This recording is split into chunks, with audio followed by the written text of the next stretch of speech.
Welcome back, Okay. Dr. Anna Yusim. Thank you so much for joining us. It's great to be here Yeah. with you guys again. And what a beautiful healing, Ed. Thank you so much for all that incredible energy. In the last 8 to 10 months, there has been this exponential paradigm shift in people being much more aware and open to energy medicine and all the, alternative type modalities. And being that you're in the traditional psychology side, are you seeing like anything shift on your end? Absolutely, Laura. As a psychiatrist, for me, seeing the trend that you're mentioning looks like the following. Essentially, the two primary ways in which psychiatry is practiced in the past is through the combination of psychopharmacology or medication for psychiatric conditions and therapy. So that both of these things address the mind and the brain in different ways, right? Psychopharmacology addresses the brain, psychotherapy addresses the mind, you can say, many different types of modalities. And what's missing from this framework is the body and the spirit. And what you're saying is that people are becoming much more open to energy medicine, which to me means people are starting to acknowledge that we are not just minds and brains that need to be healed, but mind, brain, body, and spirit. And people are really starting to enlarge their conception of consciousness and humanity and well-being in order to better understand what wholeness is and what healing is, and starting to incorporate modalities that were never incorporated before, energy medicine being one of them. You're seeing it on your side as well. So when people are coming in, or as I know you give a lot of talks, and there's only two people in Ed's world, people that live in the ether, I call it, even though Anna's on both worlds, that I can listen to talk all day long. It's Anna and Alan Steinfeld, right? Because I mean, you guys are just both so interesting with a lot of information. What do you think? It seems odd that there's this shift across the board, right? So like the collective. Mhm. Is there anything that you can even hypothesize of why that is? Absolutely. I mean, I have my theory is that the reason this is happening now is because of the onset of psychedelic medicine. And psychedelic medicine not only offers a novel biological and neurobiological cure and treatment for some of the most treatment-resistant mental health conditions, what psychedelics also offer for many is a connection to spirit. So you're able to, through using very powerful, what in many cultures are considered sacred sacraments, you're able to change your neurobiology. And in changing your neurobiology, sometimes connect to God. So how does that happen? I think that it's through this that people have become much more open to the spiritual side of medicine, and the fact that mind, body, and spirit is so connected that through changing something neurobiologically or biologically, as through psychedelics, you also can shift really powerful spiritual perspectives. And so when I hear that, right, then I think about like my parents' age, or people that aren't doing psychedelics, right? But somehow this openness seems to be, no matter whether you're doing them or you're not doing them, you know about them, you don't know about them. So then that makes me think, is this again like the collective consciousness is becoming more open because of those who are doing, like, it's opening it Mhm, because of mhm. that as a Yeah. collective. Like that's the only thing Absolutely, I can even absolutely. hypothesize that Yes, would make yeah, sense. absolutely. I think there are many mechanisms through which psychedelics are making people more open, right?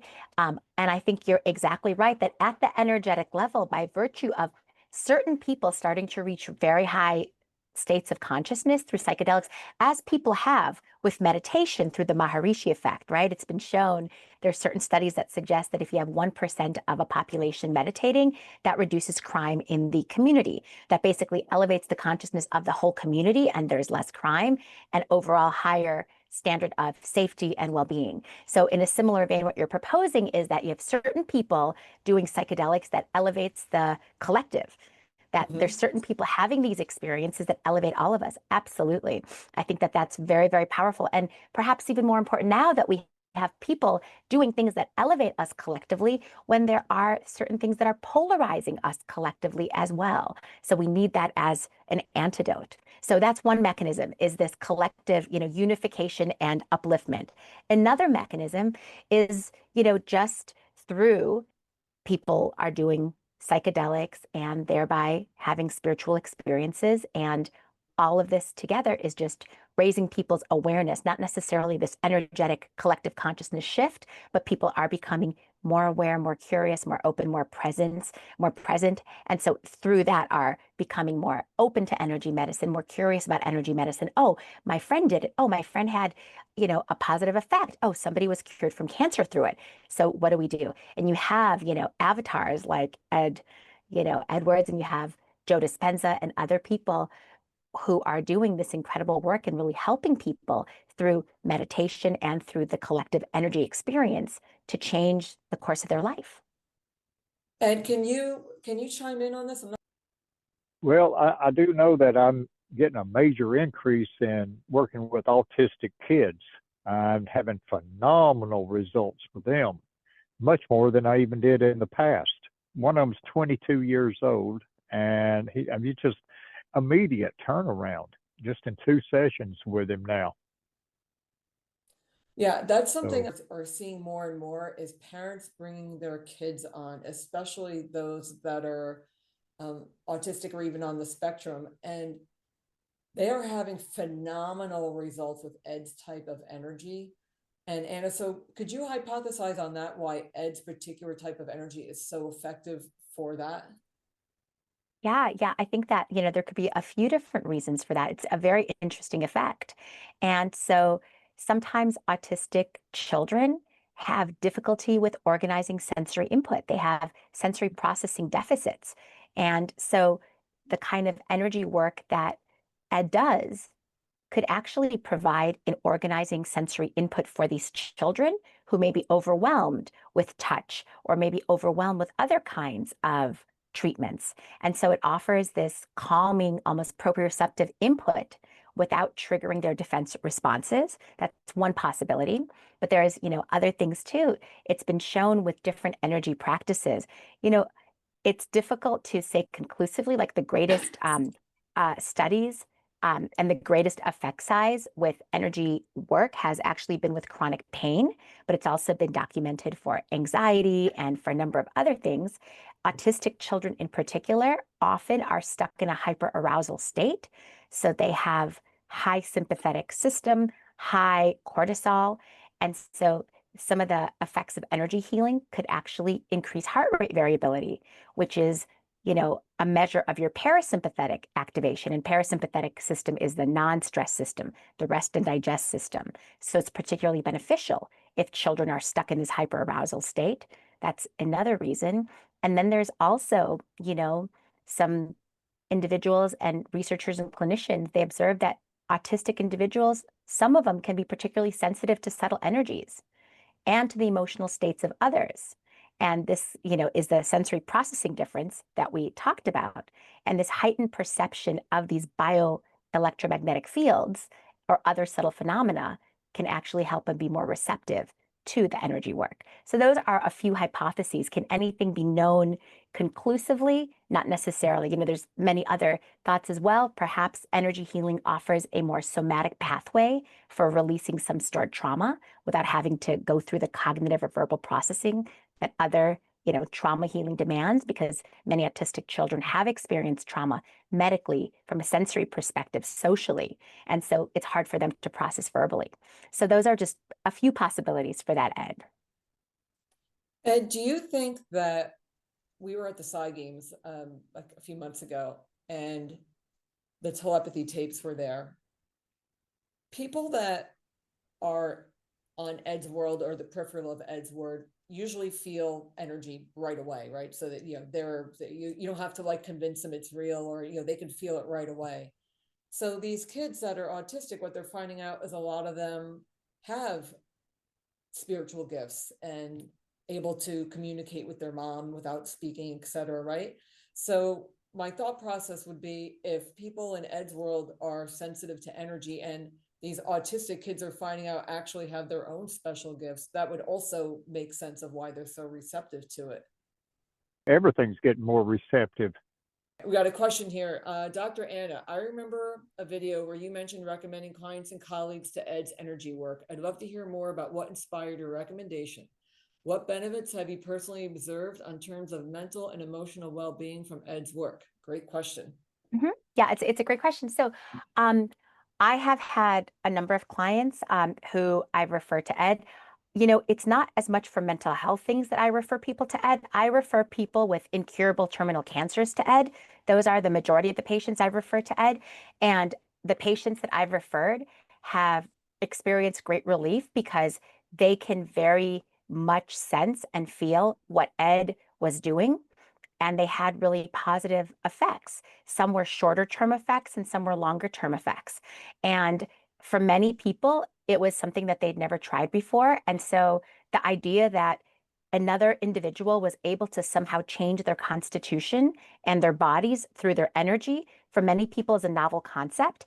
And it's not something that, it's not something I would necessarily recommend for mental health. Oh, you have depression, go get energy work. It's not the standard of care. I'm a psychiatrist, I'm part of a profession, we have certain standards, But then when you come to terminal cancer, that's a space where people, obviously, yes, people are getting standard of care 110%, but this is a space where people are much more open. They're like, the things that I'm doing have not worked, are not working. What can I try? And it's in those places from that space where people are that much more open that you can think together with them and say, well, there's some people, there's this idea of energy medicine in cancer, and then you show them the studies. And there's numerous studies right now that are underway as well as that have been published. And then they have their own experience. So that's the individuals I have sent to Ed, and they've really, really been grateful and appreciated the experience. We brought this up on the interview with Kelly Meltzer, that non-traditional thinking is now that maybe damaged mitochondria is part of the cause, not so much what they've been saying. And if Ed is charging your mitochondria, that was our hypothesis of why he is so lethal with it and getting amazing results. And would you say that that's a good hypothesis from us?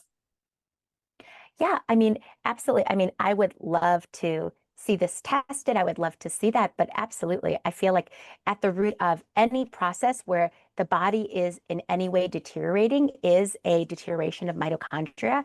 And that could be from the mental health standpoint as well as the physical health standpoint. And that's why so many different kinds of therapies for everything from longevity to fertility to mental health now is mitochondria based, more and more so. That's being much more recognized. The powerhouses of the cell being much more recognized as contributors to our mental, psychological, and physical well-being. So absolutely, I feel like there's probably a role in that. And I would love to see, placebo-controlled double-blinded trials to be able to better understand it. Absolutely. This is in the chat from Liz. I've been doing it with my son. It creates a coherence bridge and brings his alpha up. Outstanding. Yet large numbers are feeling is in there. I'm not sure I understand the question. Could the individual who wrote that question maybe write the question that they so I can get the whole question? I would love to answer that question. And so this individual was basically saying that the mind brain is perhaps a limited construct. I completely agree. And I think that this is why the current existing model of psychiatry is limited, because it is primarily a mind and brain concept. And that you're exactly right, that the body and the spirit need to be included, which is what I'm trying to do at Yale with this Mental Health and Spirituality Center, which bridges the medical school and the divinity school. And that leaders in the field of trauma therapy, like Peter Levine, and then internal family systems, Dick Schwartz, Bessel van der Kolk, absolutely, that they also believe that so much of our pain, trauma, and healing comes from the body. So I am fully in agreement with this statement. And if there's a question that I missed, please include Roaring, just the other day, I watched a fascinating video showing people on DMT looking at a red laser on the wall. They could see numbers like the Matrix, and some others thought they could see through the wall. So I saw the grid for the first time. And I'm wondering, Anna, do you know what the grid is up in the sky? No. Yeah. So, I'm thinking that's all connected. Ed, what do you think? Yeah, it should be pretty much. It's all tied together through the energy.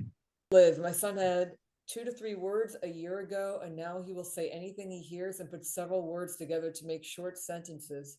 He is 6. Liz, is he doing the energies? the sessions with you? What experiences did terminal cancer patients have, Anna? Yeah, so the two that I referred, um, one of them unfortunately has passed away, but did have an improvement. It was a while ago, and he had an improvement in his condition in working with Ed, and he continued to work with Ed, and Ed was a really instrumental part of his healing alongside the work he was doing at Sloan Kettering with his oncologists. So Ed was really, really helpful.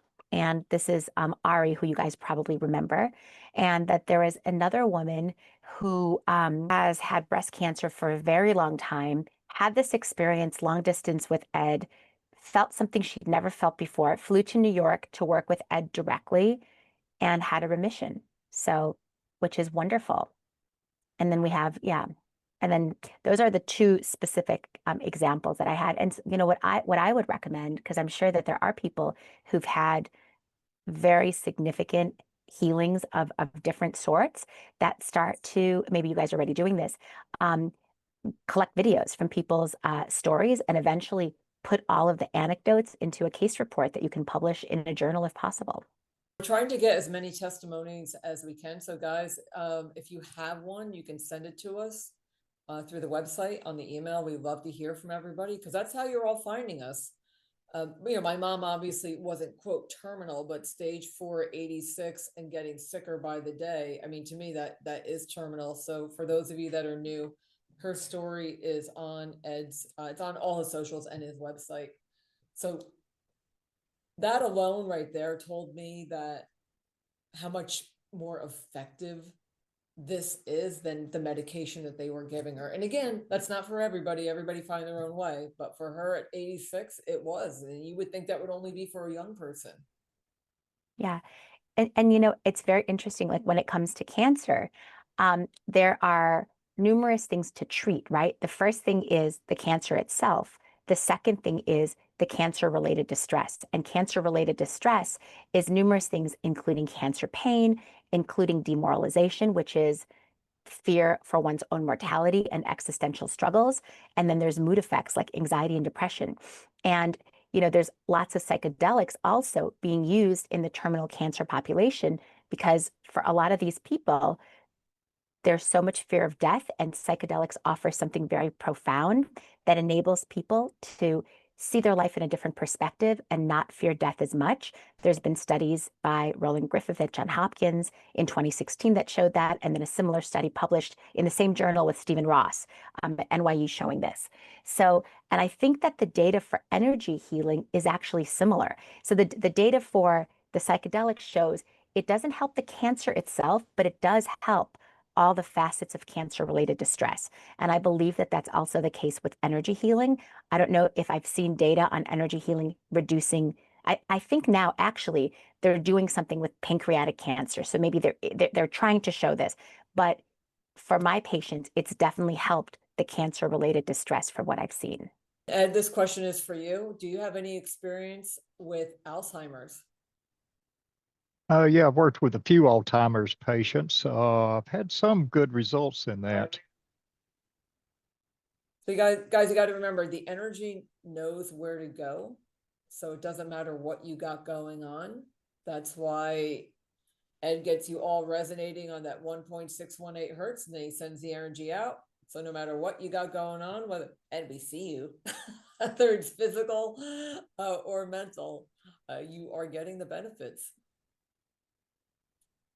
Yeah, Christine, I need to fly to New York. You really don't. Ed is as powerful on a group Zoom, with the exception of, a couple, exceptions, as a private. That's why we tell people don't do the privates, just do the monthly unlimited Zoom. If you make that commitment that first month, you will feel like a different person at the end of that month. It's impossible not to. Question for Anna, what direction can you point us to find peer-reviewed research on the connection between psychedelic usage increase and the increase in energy psychology? I think that, a lot of the work on energy psychology, some of it is being funded by I believe it's the Subtle Energy Collective by run by Jason Yotopoulos. They fund a lot of this research. So I would put in the name Jason Yotopoulos, and then I would go on PubMed and just look at all the different studies. So with respect to energy healing and energy psychology, the majority of studies online right now are about pranic healing, Ayurvedic healing, acupuncture, which is about energy meridians, Reiki healing, chi, prana, things of that nature. And there's numerous studies looking at the effects of these energy techniques for various conditions. There is work also being done with energy healing for cancer. This is what Jason Yotopoulos's group is funding right now. And I don't know anything specifically looking at psychedelics and energy healing together, but that would be very interesting to look at as well. And Anna, what's the latest on the Yale spirituality? Do you want to tell everyone Yeah, what so that's we about? are working, yes, we're working to start a mental health and spirituality center at Yale, which is going to be a bridge between the Divinity School and the medical school. And right now we have a number of programs that we're putting together. A lawyer who's part of the Department of Psychiatry and who wrote a book on addiction to revenge. And he believes that addiction to revenge comes from the highest levels of government and is at the root of our issues with bullying, with mass shootings, and things of that nature. And he believes that forgiveness is the antidote. And he proves this with numerous scientific studies. And then we have from the Divinity School, the Associate Dean of Divinity is speaking about forgiveness from a spiritual perspective. So we're going to have the science of forgiveness and the spirituality of forgiveness. And anything that you want to add into this conversation? Oh, well, we got a lot, a lot going on. Like I said, we got those statistics from all the cancer patients we're working with. And I mean, we're just getting great results. All of them doing, like Anna said, even great results coming down. Getting a lot of them with their blood markers dropping. What was that, 30 points in 30 days, Laura?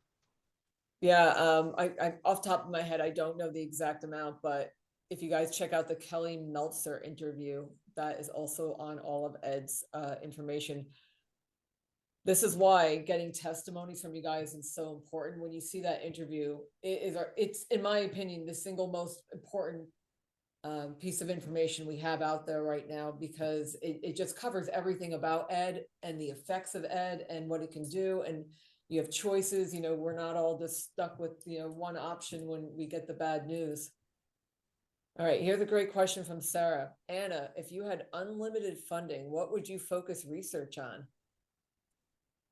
Oh, that's a wonderful, wonderful question. I would want to try to understand the mechanism behind so many of the spiritual phenomena involved in healing, such as the amazing work that Ed is doing. And I want to understand more about mind, body, spirit integration and how that could be used to elevate human consciousness. And so we have, at the Yale Mental Health and Spirituality Center, which we are currently raising funds for, we have a few of our initial research projects. One of them is the spiritual side of psychedelic use. So really studying how psychedelics integrate with spirit.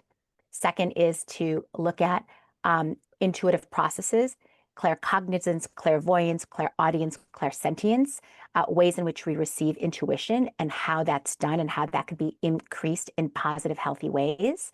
And another part is brain regions involved in consciousness and how those could be manipulated to help us to have more expansive, more powerful, transcendent experiences. So those are some of the things that I'm interested in. And, my whole path is integrating mental health and spirituality with the goal of elevating the human condition and reducing suffering. So if I had unlimited funds, I would do much more of that.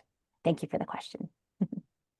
This is great observation by Ty. Wow, what a blessing to have our country's academic institutions starting to do peer-reviewed studies on these topics, right? These are exciting times. Mm-hmm. Absolutely. I heard this at a talk and I've been stealing it and I'm going to use it till nauseum, that we're entering the mystical era. I love the way that sounded. All right, Ed, you got anything else that you want to contribute?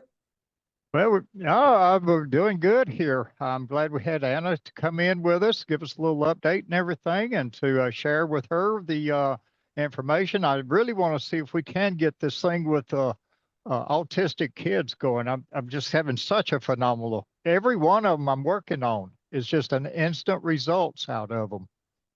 So I would think we could try to really hard to get some kind of research going that direction. Here's a question from Alexa. Anna, what advice can you offer a young person aspiring to pair therapy with energy healing as a profession? Oh, I think that's wonderful. Well, I feel like there's so many ways to conduct therapy, and there's so many ways to conduct energy healing. So I would encourage this person to try everything and see what most resonates with them, see what they find most healing for themselves and their own condition, whatever they are grappling with in life. Usually that which heals us is that which the universe is trying to guide us as this is what you can do to heal others. You know, we are given a healing experience to then share that with the rest of the world. So I would say try everything. See what works, right? All right. If anybody has any other questions, you can go ahead and put it in the chat. Ed, does your energy work? Wait, does Ed consider his energy work to be electrical in nature? Electrical? Yes. Yes, it's all electrical. It's called biointrinsic resonant energy, and it's a very electrical. For the new people, Ed, you want to just do a quick explanation of what the 1.618 hertz is? Well, that's what Dr. Levengood found was my center frequency, as he referred to it. He said that the 1.618 hertz is he found it in everything that I was doing. And that is considered the golden ratio, right, Sarah? Yeah. Yeah, it's supposed to be able to vibrate in with any other frequency out there. That's right. So that's what Ed is doing. He gets us all in that frequency before he sends the energy out. And that's why it goes to everyone. Yeah. Yeah, if I get everybody resonating just like that, but the more I do it, the more electronics are getting blowed out that I'm having. I swear, tonight's episode was the worst I've ever had with electronics. Yeah, and you were melting mine last week. Yeah. Question for Anna. As far as you're aware, what is the oldest use case of energy psychology / energy healing? I think it's a great question. And I think that this probably predates my knowledge by like a tremendous amount, because I feel that these sorts of modes of healing have been used by ancient civilizations and shamanic, cultures for many, many, many, many generations. And so I think that this probably happened way, way back, that's something that was a norm. And we are rediscovering, we're not creating, we're rediscovering this way of healing and being. So I think that as far back as we can recall, this was probably much more central to healing and to the practice of medicine than it is now. And Ed, here's a question for you. How can we tell the difference between Ed's energy and the Earth's magnetic energy? Have you ever had the earth push you over when you were standing there? I can stand in front of you and mentally push you backwards, pull you over forwards, make you get hot, make you tingle. That's the difference. That's quite the difference. Any other questions, you can go ahead and put it in the chat. Otherwise, Anna, thank you so much for joining us. This is the second time we've had you on, and people have been asking a lot about mental health with energy. And I'm always so surprised to see how much of that shift has changed since I started with Ed just in March of 24 to now. That percentage of people that are now on, not so much for physical conditions, but just for expanded awareness, mental, just blockages, things completely that I would never think people would find Ed for. And, so that kind of goes back to that whole, awareness on turbo speed. Ed, during the opening calming exercise, were you doing the push-pull? I was rocking forward and back. So Ed, you want to explain that to people? Like when we're just standing there and we haven't even started the Zoom, and this is what I tell rocking. people, you can feel it. If you stand up, you're moving, you're in the jello. Yeah, you feel it. It causes you to rock back and forth because I'm constantly creating waves. It's like every 3 seconds, I'm changing the polarity of the wave of energy, which will cause a push or pull effect on you.